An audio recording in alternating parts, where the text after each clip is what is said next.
जय मसीह की और सुप्रभात। आज प्रभु का वचन हमारे लिए फिलिपियों के नाम पौलुस प्रेरित की पत्री 2 अध्याय पद 12 और 13।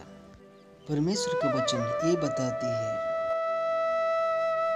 इसलिए हे मेरे प्रियो, जिस प्रकार तुम सदा से आज्ञा मानते आए हो, वैसे ही अब भी ना केवल मेरे साथ रहते हुए पर विशेष करके आप मेरे दूर रहने पर भी डरते और कांपते हुए अपने अपने उद्धार का कार्य पूरा करते जाओ, क्योंकि परमेश्वर ही है जिसने अपनी स्वेच्छा निमित्त तुम्हारे मन में इच्छा और काम दोनों बातों के करने का प्रभाव डाला है।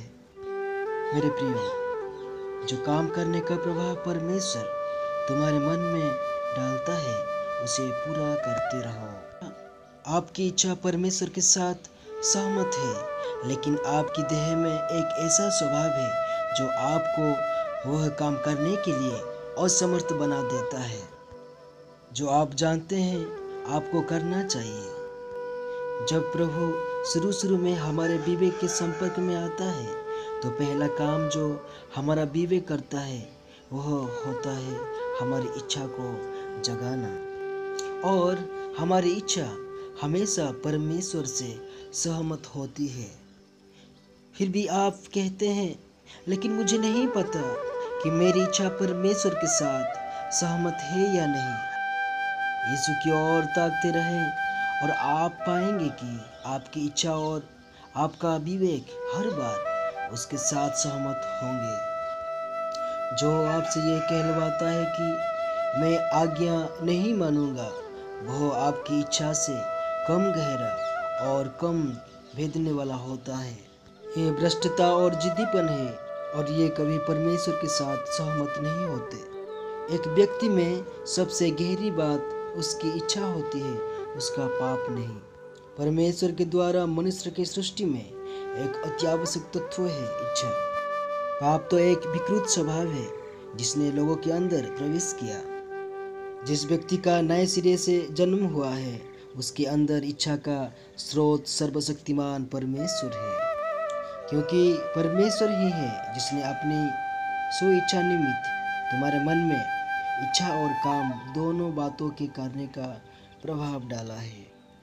अपना पूरा ध्यान केंद्रित करते हुए और बड़ी सावधानी से आपको वह कार्य पूरा करना है जिससे करने का प्रभाव परमेश्वर डालता है।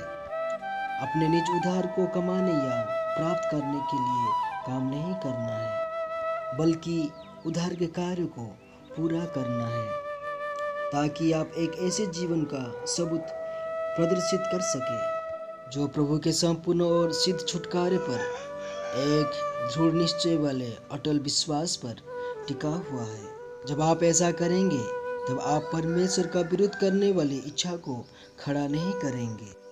परमेश्वर की इच्छा आपकी इच्छा है। आपके स्वाभाविक चुनाव परमेश्वर की इच्छा के अनुसार होंगे, और ऐसा जीवन जीना सांस लेने की तरह स्वाभाविक होगा। जिद्दीपन मंदबुद्धि का एक अवरोध होता है जो ज्ञान के प्रवाह को रोक देता है। जिद्दीपन के इस अवरोध को हटाने के लिए एक ही चारा है, और वो है इसे डायनामाइट से उड़ा देना। और यह डायनामाइट है पवित्र आत्मा की आज्ञा मानना। क्या मैं विश्वास करता हूँ कि सर्वशक्तिमान परमेश्वर मेरी इच्छा का स्रोत है। परमेश्वर मुझसे केवल प्रत्याशा ही नहीं करता कि मैं उसकी इच्छा पूरी करूं, बल्कि वो इसे पूरा करने के लिए मुझ में है। आइए हम प्रार्थना करें। हमारे जीवित और सामर्थ पिता परमेश्वर, आज के इस दिन के लिए हम आपको धन्यवाद देते हैं। प्रभु जी, आपकी इच्छा को प्राप्त करने के लिए और अपने अपने उद्धार के कार्य को पूरा करने के लिए हमें अनुग्रहित कीजिए। हमारी विनती मुक्तिदाता यीशु मसीह के पवित्र और सामर्थ नाम से हमारी प्रार्थना सुन और स्वीकार कीजिए। आमीन। प्रभु आप सभी को आशीष प्रदान करे।